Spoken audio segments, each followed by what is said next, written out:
Hey there, I'm Shelly Gray coming to you with a really quick teaching tip for informal assessment in your classroom. So obviously assessment is ongoing in your classroom. You're always assessing whether it's informally or formally. One way to do that is with a mini whiteboard. And I know many teachers like to use part of their classroom budget on a class set of mini whiteboards. Well, I'm here with an alternative for you that will cost you about $5 by the time you buy all the supplies.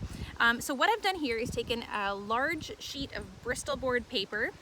I bought this at the dollar store. You can actually usually get two for $1, I find, if you buy plain white. This is just from a sheet of Bristol board paper cut down into smaller pieces, and then I laminated it. And this basically creates a mini whiteboard. So you can use these if you have 5 minutes left at the end of class and you're just wanting to kind of get a feel for where your students are at with a certain concept. So maybe you are doing fractions.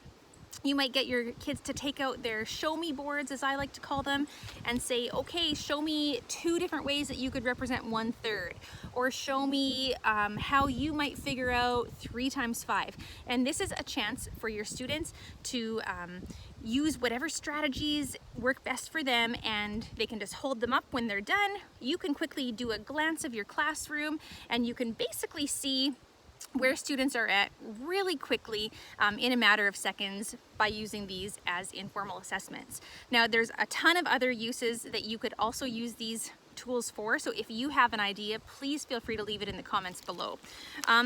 What I like to do to organize these is to give each student their own. So in a Ziploc bag, keep one of the show me boards, and then put a dry erase marker in that bag as well. This is actually not really the right kind to put in there. I just didn't have any alternatives at home today, but the ones I like are just from the dollar store. They have the eraser on the end, and the eraser is pretty important so that students can erase their work after they write on the boards. So you just simply put all of this in a bag, give one to each student to keep in their desk, or if you'd rather keep them in a central location and just pass them out for when you're going to use them, that works too.